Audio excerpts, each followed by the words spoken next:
Hello everybody from Torridon in the northwest Highlands of Scotland, where I am effectively at the start of a 3 to 4 year project photographing this mountain area to produce a book which will be the second in a series of books of the Northwest Highlands.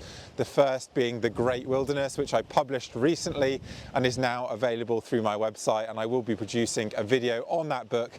I just haven't got round to it yet, but please do check that out. So I'm actually up here with my wife Emily, who's on maternity leave, and my 4-month-old Artie. We're staying over in Loch Carron, but they're obviously not with me here today. I'm up here with my friend Joe White, who lives down in Loch Carron and has an amazing cafe and gallery. He's a fantastic photographer, and he's taken me to one of his spots, a location I've not been to before, although I have been to an area about 1 kilometre over there. But this does give some interesting perspectives and some new foreground opportunities, and this particular location here is really interesting, so I'm going to talk you through a shot that I've just taken. So this is the scene that I'm photographing, this stand of Scots pine trees on the opposite side of a small burn that's leading towards this mountain Liach in the distance, one of the big three of Torridon, but it isn't so big in this shot. So if I were to shoot wide like this, the mountain is obviously diminished by the focal length, and actually this kind of composition just wouldn't balance at all, even if there wasn't always a tree creeping in from the right hand side of the frame there. So what I need to do is increase the size of the mountain relative to the trees, and that means zooming in. So we're going to start by doing that, and that effectively fixes one constraint. It fixes one choice for us. So we're working with compositions that are going to work at roughly this kind of focal length. So the first thing I'm going to do is walk towards these trees in the distance. These ones on the right, they're too tall. I'm cutting through them. They're not going to work within the frame at all. So we're going to move a little closer to those trees in the middle of the frame over some very awkward ground here. So there we go, a bit lower now. And you can see we've still got those trees within the frame. And of course, one thing I was drawn to when I saw this spot was the dead tree on the right there. And that would be really nice to shoot from this kind of angle, because then you get more of this sweeping line of the trunk. There's that lovely arch there.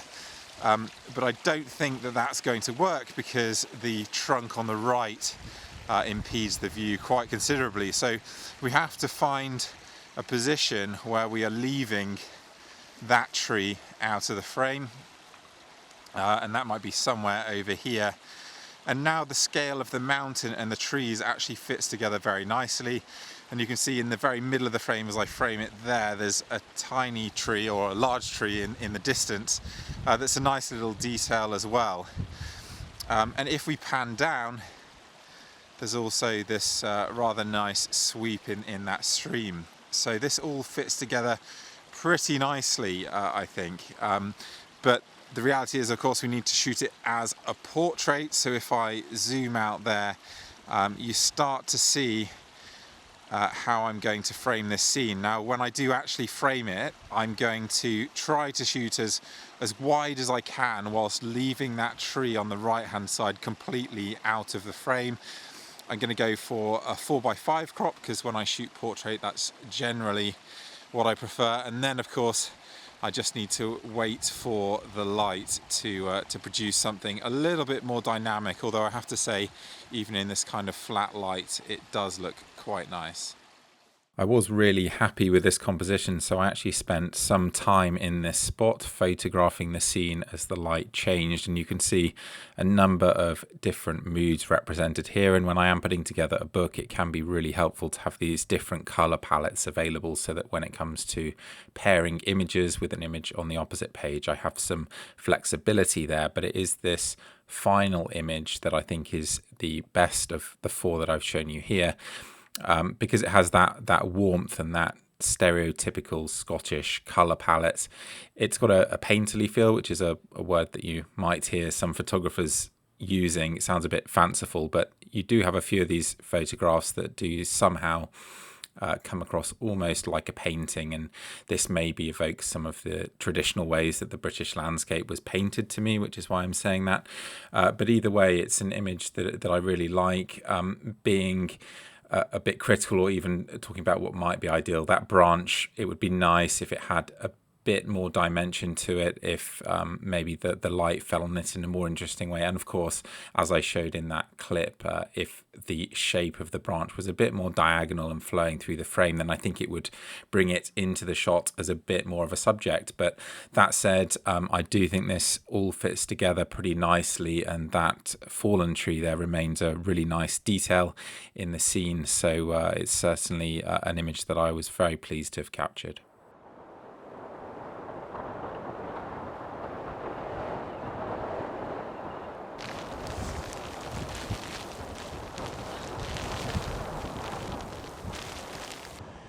Okay, I was just rushing around because we had a hailstorm come through, and I came back to this scene which Joe showed me earlier. It really is fantastic looking over these layers of trees towards this mountain, Ben Iglischer in the back. But I was rushing when the hail came through because it created this fantastic depth effect looking towards the mountain. And of course you had all that atmosphere of the weather and the hail actually falling through the image. But I was rushing and my compositions weren't that good, so if I show you these images, they just aren't framed that well. And you can see the hail really is coming in now, and I'm hoping it's going to get heavier still, because that's what's going to give us a lot of depth into the distance there. But I am actually in the position now that I want to be in to take this image.